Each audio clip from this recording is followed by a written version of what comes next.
दुनिया के अंदर तीन बड़ी सुल्तानत और तीन बड़ी सुपर पावर जो 1815 से लेकर आज 2026 की अगर हम बात करते हैं। 1815 से लेकर 1945 तक बरतानिया सुपर पावर था जो पूरी दुनिया को कंट्रोल कर रहा था। और उस वक्त की सुपर पावर जो तकरीबन 130 साल जिसने दुनिया को कंट्रोल किया और दुनिया की आबादी का यानी कि दुनिया की आबादी का 25% हिस्से पर उसका कब्जा था। और दुनिया के 25% हिस्से को वो कंट्रोल कर रहा था।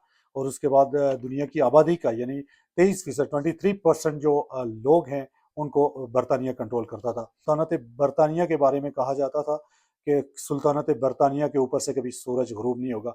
लेकिन 130 साल उसने दुनिया को कंट्रोल करने के बाद, जिसमें बर सईद पाक व हिंद था, उसके अलावा जनूबी एशिया, अफ्रीका, अमेरिका, कैनन और मशरकी एशिया तक बरतानिया का जोर चलता था। नौ आबादियती निज़ाम के तहत यानी दुनिया के 60 ममालिक के ऊपर बरतानिया का कंट्रोल था।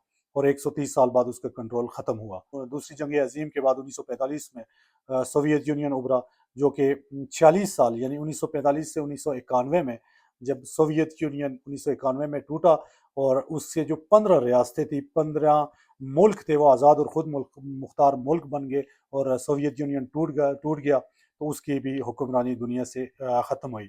लेकिन इन जो 1945 से 1991 तक जो 46 साल बनते हैं, 46 साल जो सोवियत यूनियन की जो हुक्मरानी थी या सुपर पावर थी या दुनिया को कंट्रोल करने का या राज करने की राज का जो दौर था 46 साल, वो एक चीज़ थी कि वहाँ पर यूनिपोलर नहीं था बल्कि उसमें बाइपोलर था, उसके साथ अमेरिका भी था उसी स्टेज में। यानी दुनिया 2 हिस्सों में बटी हुई थी, एक साइड पे अमेरिका था और एक साइड पे रशिया था।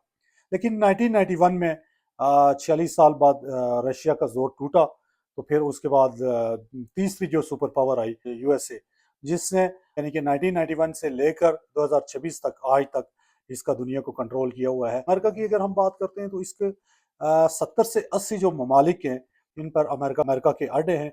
और जबकि 750 से लेकर 800 तक फौजी अड्डे पूरी दुनिया के अंदर, यानी कई मुल्कों से ज़्यादा, जो 750 से लेकर 800 तक पूरी दुनिया के ममालिक के अंदर अड्डे हैं। दुनिया के अंदर जो वर्ल्ड बैंक है, इकोनॉमी है, यानी तमाम हर लिहाज से दुनिया को इस वक्त सुपर पावर अमेरिका कंट्रोल कर रहा है।